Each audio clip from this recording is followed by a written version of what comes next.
हमारे honourable members जो national conference Congress, हकीम साहब, इंजीनियर साहब, इन्होंने सिविल किलिंग्स के बारे में या मैंने जो बहरान पैदा हुआ है जिन पर अलग से बहस हो, उस पर आप कुछ बताएंगे तो उसके मुताबिक ही हम भी आपके साथ कॉपरेट कर लेंगे, लेकिन कुछ बताइए। आपने कहा है पहले इस इम्पोर्टेंट मुद्दे को उठाया जाए और 1 आवर इस पर डिस्कशन की जाए। आप सर अलो कीजिए। अभी एडजॉर्नमेंट मोशन को मैंने डिसअलो किया है।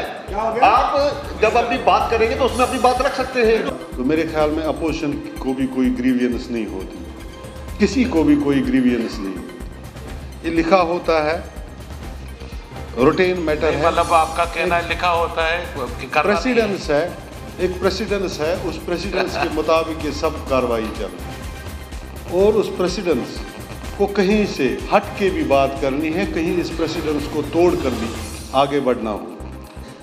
इसके लिए हम सब पर जिम्मेदारी आयद होती है कि क्या इस किताबचे में जो लिखा हुआ है, क्या हम यकीनी तौर इसको अमली जामा पहनाते हैं मैदान में, ग्राउंड पर, या हम यही अक्सर बेशतर रिपीट करके आते और जब रिपीट होता है तो उससे मायूसी होती है।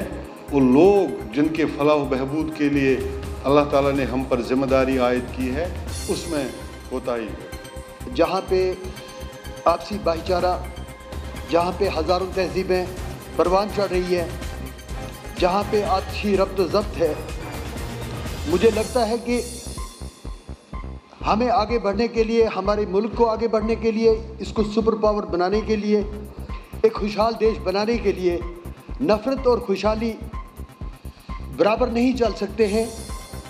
नफ़रत और सुपर पावर इंडिया आपस बराबर नहीं चल सकते हैं।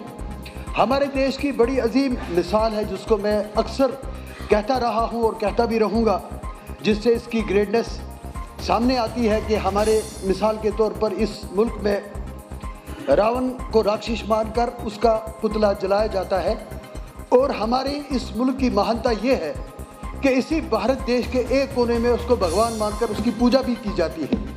और this is the greatness of our country कि कभी उन्होंने उनसे नहीं पूछा कि आप हमारे भगवान को राक्षस क्यों कह रहे हो, और उन्होंने ये नहीं कहा आप इसको भगवान का दर्जा नहीं क्यों दे रहे हो। This is the greatness of our country and this must prevail for the betterment of our country. आज हमें हर हिंदुस्तान के शहरी को ये मानकर चलना पड़ेगा।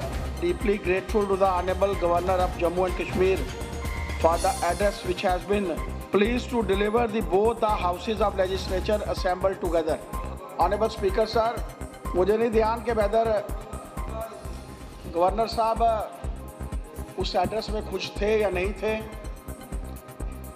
लेकिन जिस तरीके का एक वातावरण कल विपक्ष द्वारा जो है वो बनाया गया, हम सब जानते हैं कि गवर्नर साहब हमारे कॉन्स्टिट्यूशनल हेड हैं और हर प्रदेश में गवर्नर जो हैं कॉन्स्टिट्यूशनल हेड हैं। उनको मिलने के लिए बाहर से भी कोई अगर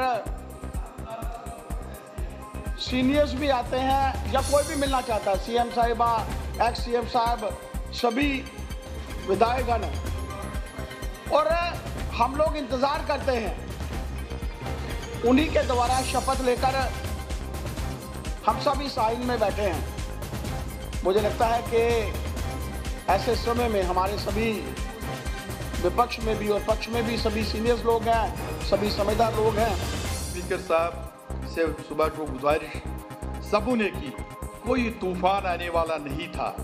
उन बातों का जिक्र तो हो ही होगा इस ऐवान के अंदर। अगर सुबह सारी अपोजिशन को जो उन्होंने एडजॉर्न मोशन के नोट्स में मामले उबारे थे इजाज़त दी होती तो उसका और ही कुछ अहमियत होती और सरकार की भी अहमियत बढ़ जाती। जो जमहूरियत, डेमोक्रेसी के बारे में बार बार तकरीरों में ऐवान के अंदर, ऐवान के बाहर ये ठीक जचता नहीं कि हम सिर्फ यहाँ जो गवर्नर साहब के खुतबे पर बहस हो रही है और सारी अपोजिशन जो बाहर है, मेरी गुजारिश है आपसे भी उनसे उनके पास दोबारा जाकर उनको रिक्वेस्ट की जाए ताकि जिस मुद्दा व मकसद के लिए लोगों ने हमें चुना, जिस मुद्दा व मकसद के लिए अपोजिशन होती है, वो सरकार की जीनत होती है। मेरी गुजारिश है कि उनको बुलाया जाए ताकि वो अपने जो उनके नज़रियात है और यहाँ वो इस खुतबे के बारे में भी अपने राय सामने रखे और इन्हीं की अहमियत बढ़ जाएगी। लिहाजा मेरी ये गुजारिश है, ऐसे मरहले इससे पहले भी आए मगर कभी अपोजिशन इतने खाली जो उनके जो है तो इस तरह से बाहर नहीं रही। पुरानी सरकार ने daily Vaser, CP worker, HR का नाम देके 20 साल से दर रखे थे। उनको साल में कभी एक बार तनख्वाह मिलती थी, लेकिन हमारी सरकार जब से आई और आज 65,000 लोग जो हैं उनका एसआरओ बनाया गया और उनके तहत एसआरओ के तहत उनको उनकी नौकरियां जो है पक्की करने का वादा किया गया। कुछ हो रहा है, कुछ आगे होगा।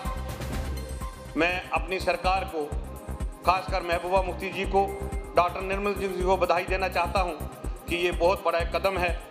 इससे बहुत सारे घरों में उजाला होगा। जम्मू कश्मीर की कोलिशन सरकार ने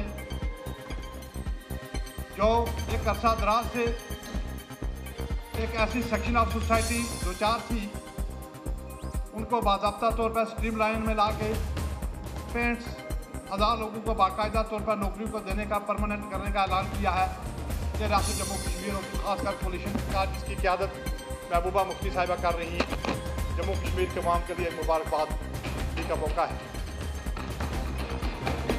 इसके साथ ही साथ सर, जिन हालात से हमारे democratic institutions, local bodies, panchayat raj पंचायतें जो डिफेक्ट होकर रह चुकी थी, दोबारा उसमें उनको रिवाइव करके उसमें डेमोक्रेटिक तरीके से जो इलेक्शन का ऐलान किया है कि वो जल्दी लोकल बॉडीज़ को बाज़ाब्ता तौर पर कानूनी शक्ल में देकर इलेक्शन करवाए जाएंगे रियासत जम्मू कश्मीर के अंदर। यह भी सरकार की एक बहुत बड़ी कामयाबी है। और जो जनाब ऑनरेबल गवर्नर हिज एक्सीलेंसी के खुतबा में जो बातें कही गई हैं, ये इन वक्त की अक्कासी करती हैं। ये हालात के मुताबिक जिन हालात से जो जिन चीज़ों की रियासत जम्मू कश्मीर को ज़रूरत है उस पर पूरा फोकस करके अब ये कह रहे हैं कि माइनस में वो रह रहे हैं। हमारे सवाल पूछा था, हमने तफसील इनको दे दी है। मजीद कोई सहूलियत चाहिए तो ये मेरे पास आए, तशरीफ लाए, मैं देखता हूँ सरकार की तरफ से और क्या इनको सहूलियत दी जा सकती, हम देने को तैयार हैं जो भी मुमकिन हो। बहुत ही डिफिकल्ट है वो डिसाइड करना। नंबर 1, हमने लास्ट आपने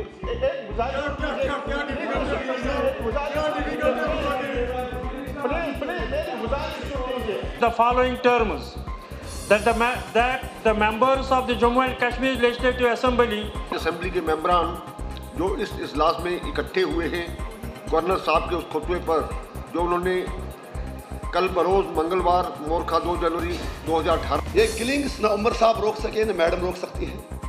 अगर कल किसी को भी हम चीफ मिनिस्टर बनाएं, चाहे गिलानी साहब ही क्यों न हमारे सीएम बन जाएं, उनके हाथ में भी कुछ नहीं होगा। I am not taking sides of anybody. तब तक लोग मरते रहेंगे, चाहे पुलिस वाला हो। मेरी मौजूदा अपील है पार्लिमानी अफेयर्स मिनिस्टर साहब से, आप बात कर ले बाहर आकर, इकट्ठे मिलकर। हाउस है ये, आज हम ऐसे भी चला सकते हैं, आप चला सकते हैं, नो डाउट अबाउट दैट, लेकिन इसकी मर्यादा, इसका जो सैंक्टिटी है,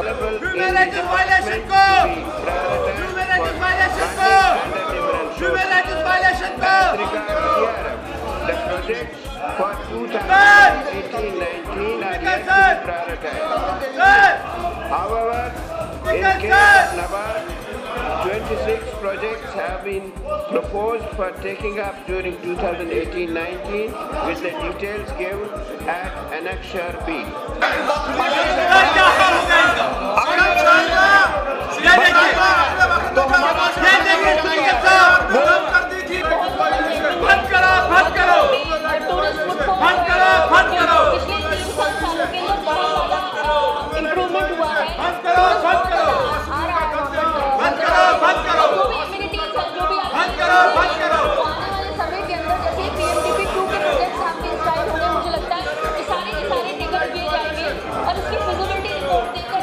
चीजें हमारी डिसाइड करती है ऑनरेबल चीफ मिनिस्टर और जो हमारे मिनिस्टर इंचार्ज है छत्तीसगढ़ के। I think we have to sit together and work out a plan. 75,000 दिया है जो PMNRF में अमाउंट जो है 1 लाख का दिया हुआ है, PMDP में अमाउंट जो है 2.5 लाख का दिया हुआ है, टोटल 4,25,000 एक नंबर। दूसरा जो है फुली कच्चा जो है उसको 12,600 दिया है, 50,000 दिया है सेम स्कीम में, 1 लाख दिया है, 1,62,000। जनाब मुफ्ती साहब इंक्लूसिव पॉलिटिक्स उसमें हमारा एक रोल है, अपोजिशन का एक रोल है, वो रोल अदा